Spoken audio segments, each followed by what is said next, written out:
Hey everybody, I got another discussion video for you this week. This one is kind of building off of the last two discussion or commentary videos or whatever you want to call them that I did. The first one was about Sony and the second one was about Ubisoft, and this one, as you can probably tell from the title, is going to be about the video game industry kind of in a more general sense, the current landscape of it and the state as I see it, and what I think could potentially be the future for the video games industry. But first, before I get into any of the broader stuff, I want to do a quick recap on Sony, Ubisoft, and what I talked about in those videos, as well as kind of an update, because a few things have happened for them since then. So first, we're going to start off with the Sony video. That one, I talked about three things, mainly the first one being Spider-Man 2, and how it was a success financially. It sold something, I think 11 million copies last I checked. And despite that, they still had to fire a ton of people or lay off a ton of people because the game cost $300 million to make. And that's a big budget. That's a good bit of money. And then I talked about the PlayStation 5 Pro, which is a giant hunk of plastic that you spend $700 on to not own any of the games that you buy for it because there's no disc drive. And all of that kind of combined into what I call potentially the start of Sony's L-taking arc. They've been on the top for a while, and now it's starting to seem like they might not be on the top potentially in the near future, but I mean, who really knows? There's actually been a couple of new developments for Sony since I made that video. The first one is related to Spider-Man. So Spider-Man 3 is in development now, alongside the Venom game and the Wolverine game. We've also got Spider-Man 3 in pre-production, and it already has an allotted budget of $385 million. That's $85 million more than the last Spider-Man, and that's almost as much as they spent on Concord. That is, Sony has clearly not learned their lesson, and they're just going to keep going full bore into, we're going to make these games that we have to spend $80 bajillion on, and it's just... Anyway, so the other thing that happened with Sony is that Firewalk Studios, the developers behind Concord, got shut down, to absolutely no one's surprise. And they also had to shut down some studio that's name I forgot, but they hired them. They're a mobile game dev studio, and they hired them. They bought them out to make a mobile game for Sony, and I guess that didn't pan out because they never released anything for Sony, and they just got shut down the other day along with Firewalk. And on top of that, they laid off a bunch of people from Bungie as well, because apparently Bungie had to cancel like an internal project that never even got announced.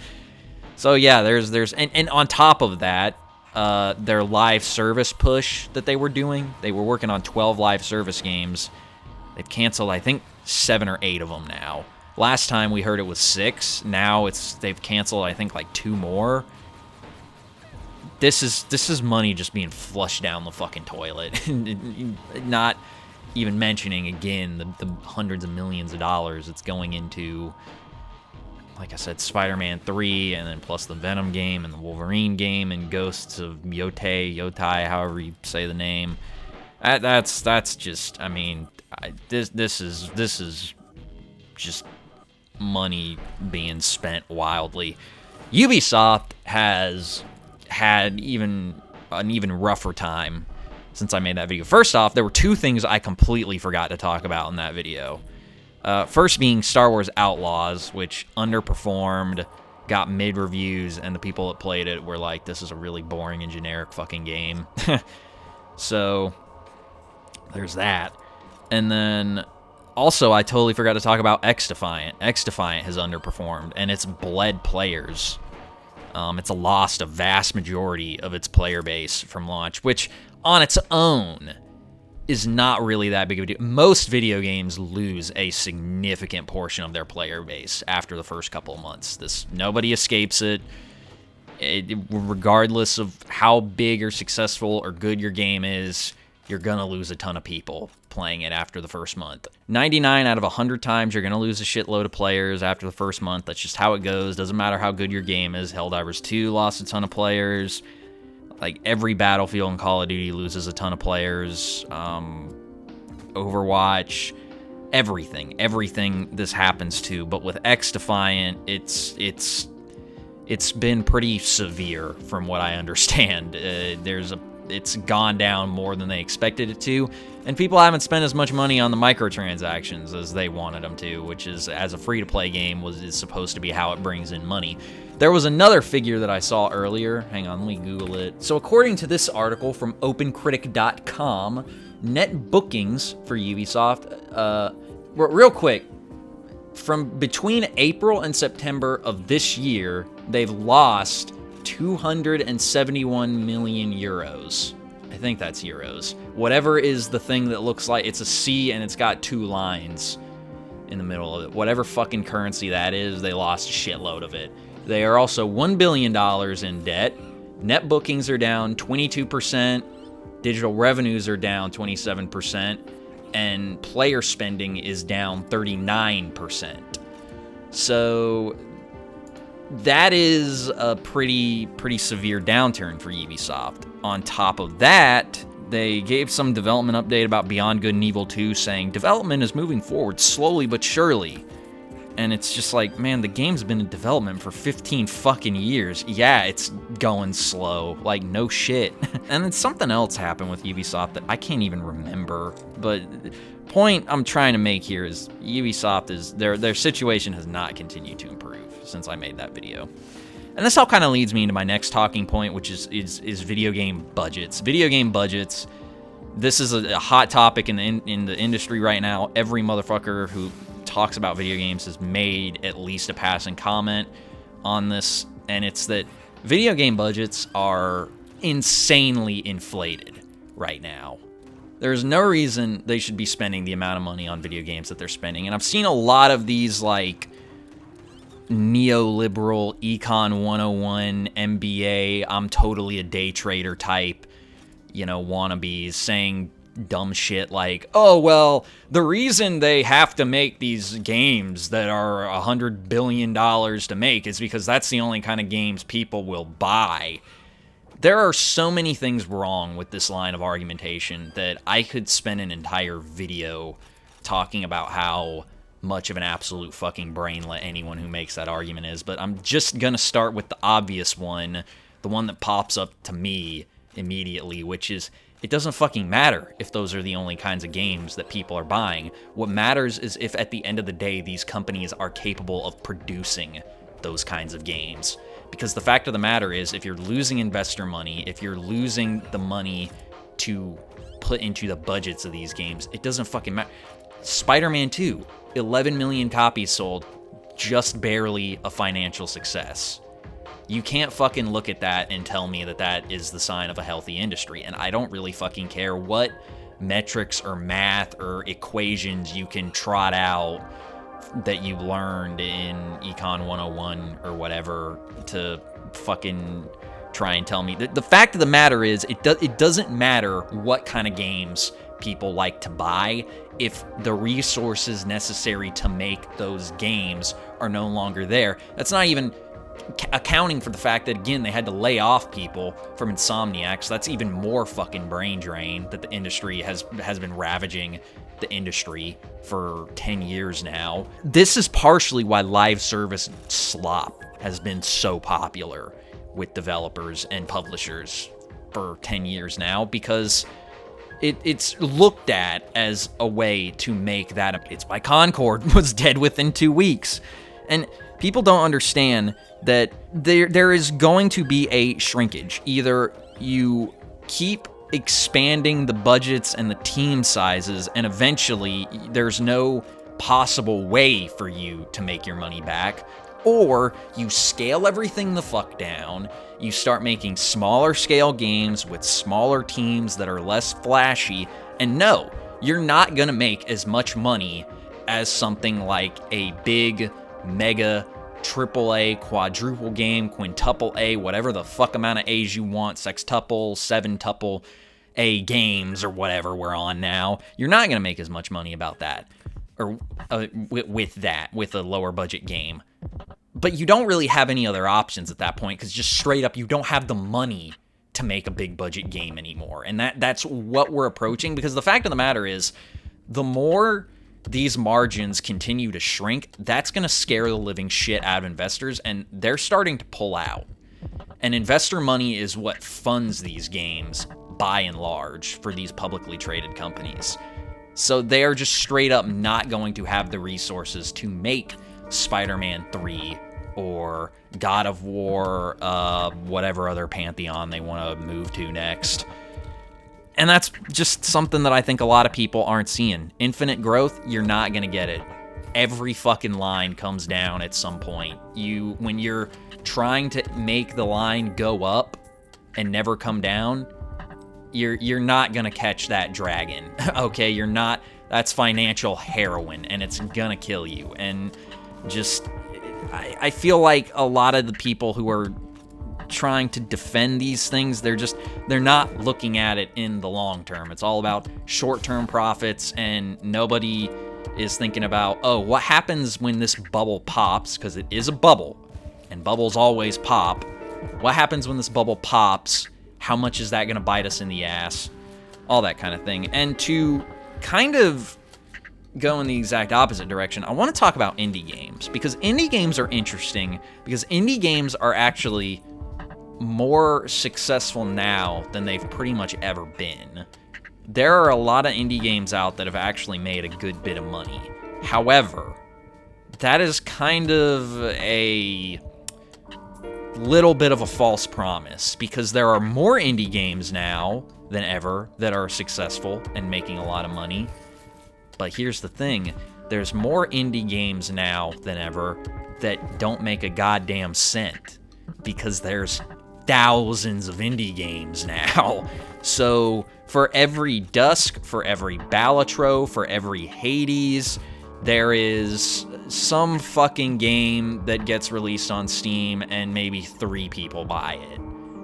And, like, nobody fucking cares. And this is sort of a problem that has arisen in this age of very hyper democratized game development, where anyone can download Unity, anyone can download Game Maker or Godot or RPG Maker and start making something. If you look at the history of video games, 99% of the best video games ever made were made by a team of people. There are a handful of exceptional video games, some of them even among the best video games ever made by 1, 2, maybe 3 people, but 99% of all masterpieces in the video game realm were made by at least like 10 to 15 people. And here's what I kind of hinted at a little bit in my video on Hollow Body. What we need to see if we really want a healthy games industry is we need a move away from everything being caught between these two extremes of AAA games that have 3,000 people working on them and indie games that have 1 person working on them. And what I think a lot of people don't understand, because we're also living in an era of unprecedented isolation and social maladaptation, what a lot of people don't understand is it is also easier than ever not just to make a game, but to form a team of people to make a game. If you are really good at making sprites, you're an exceptional pixel artist, you make beautiful pixel art, it looks great, you can find motherfuckers who can write a story to go along with that pixel art. You can find people to design levels for those pixelated characters to navigate, and you can find programmers in a specific engine to animate those characters and bring them to life. All you have to do is communicate with people, network, find people. We have so many websites for that. LinkedIn, Twitter, Facebook, Reddit, if you really want to fucking lose brain cells and go on Reddit. The point I'm trying to make here is I see so many people who take on these really ambitious solo indie projects. Hollow Body is a great example. And it's really clear every single time what the dude is good at, what he excels at, or she, it's 2024, what they're really good at, what they excel at, and it's really clear what they do not excel at. And that leads me to the last point I wanted to talk about in this video, which is the future of the industry. So I don't really know exactly what's going to happen with the future of video games. I think we are definitely going to, before the decade is out, experience a contraction. I talked earlier about a shrinkage. I don't really think that's avoidable at this point. We've had a massive amount of brain drain these past 10 years. The other thing you lose, too, is, like I alluded to with indie games, teamwork, teams of people. If you have the same group of people working on video games for 10 years, those people, by the end of those 10 years, know how to work with one another. They know how to communicate with one another. They know each other's strengths and weaknesses, what they need to do. They have a routine. They have a setup. Western video game companies really do not value this. People are, every company is practically a revolving door. People coming and going, a real over-reliance on contract workers who should be permanent workers. And it's really coming to bite us in the ass. And it's really a cliche at this point that the industry's sort of current model is not sustainable. But, I mean, y'all, the fact of the matter is it really isn't. Having everything be divided between these two extremes of a team of 2,000 people spend 8 years working on a game that costs $400 billion, or a team of one person spends 8 years making a 2D side scroller, that's not. You have to have a consistent output. You have to have consistent purchases, consistent sales, and if you don't, you see shrinkage. That's basically my opinion on the current state of the industry, the trajectory I think it's taken, and all that. Let me know what you think in the comments below. What do you think about the state of the industry, where it's going? Do you have any companies that you think have their ear to the ground, sort of, and can see are the future, more or less? My personal prediction, I think everything's going to shift more so back to Asian markets. Capcom has been back in the game in a big way for a bit now. Konami seems to be making some real smart decisions, finally, after a while. Plus, we've got emerging markets in China and South Korea that are really starting to take off. So I think I think that the big budget games are gonna start mostly coming out of that part of the world, and I think Western game development is going to really scale back in the next couple of years as the industry shrinks and contracts and investor money dries up. That's my prediction. I think Capcom is probably has the best AAA model right now. Sega with the Yakuza Like a Dragon, whatever the fuck they're called now, games, they have a really good model. Going back down to the smaller end of the spectrum, I think Devolver Digital for indie games probably has the best model. So does New Blood Interactive.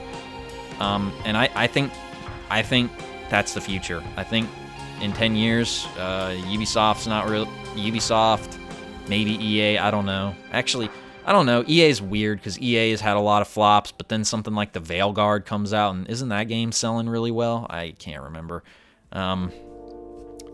Point I'm trying to make is there's going to be a change to the status quo before the end of the decade. We kind of can't really avoid that at this point, and that's where I see video games going. So anyway, like I said, let me know what you think. If you made it this far in the video, comment. I think the best video game company is the fucking guys that made the porn games for Atari. What were they called? I don't know. Those guys. They're coming back. They're coming back. The prince will rise again.